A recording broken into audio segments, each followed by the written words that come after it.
esikolweni igama lami nguDitebu Wodi abengibiza.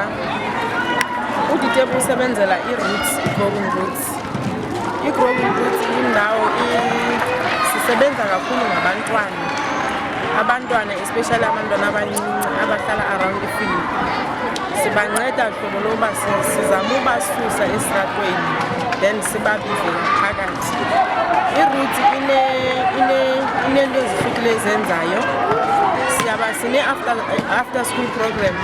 Xa bebuya esikolweni from ngo-2 until quarter to 4, siyaba-assista nge-homework abanazo, siyaba-printela out, yonke into yabo siyenza for free.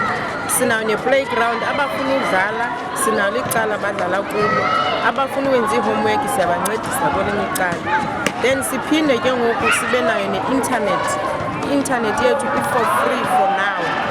Ku-internet sinceda aba xa besuka esikolweni nabo bafuna e-high school bayakwazi uya phayana sibancedise nge-homework, nge-print out xa befuna uresearch abafuna ukwenza i-homework zabo siyabayenzela yonke loo nto siyenza for free.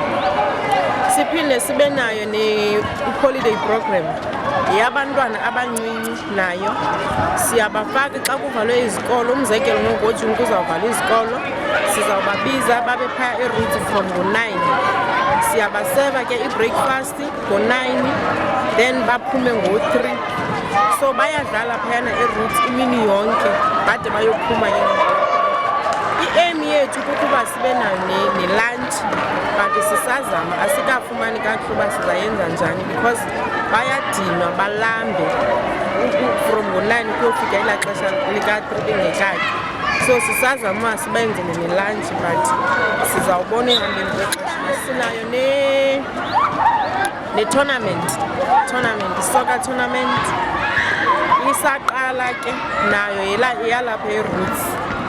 Sizama urecruiter abantwana for uba sibe ne-club yethu phaya e-Roots.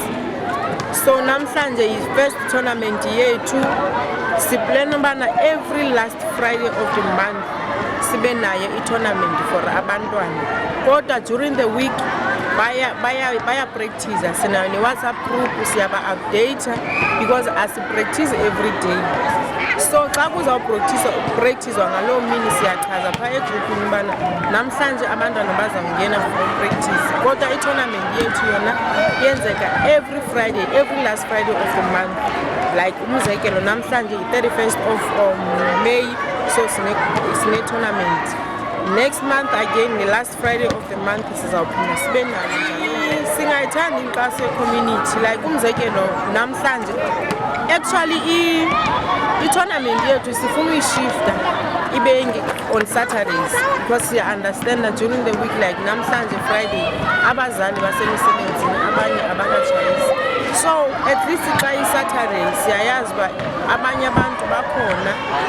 All we need from abazali babantwana ubana mabe bekhona xa bazobukela abantwana xa bedlala. Yiloo support sifunayo xa kubo ayikho into. Okay, igama lami ngifuna kwegqapho endlela kwiMakaskaba, so ndiyikhutsha kakhulu. So how I feel about being coach it makes me a great thing because I'm super from Ghana. I was young, being coached at Push Time. So now giving back to the community is the best thing as a youth, taking all everyone from the streets. So it says a lot, motivates me a lot.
Fila kamnandi balafika. Igama lami akomyeki lethibo mhlawumbe ngicela mente.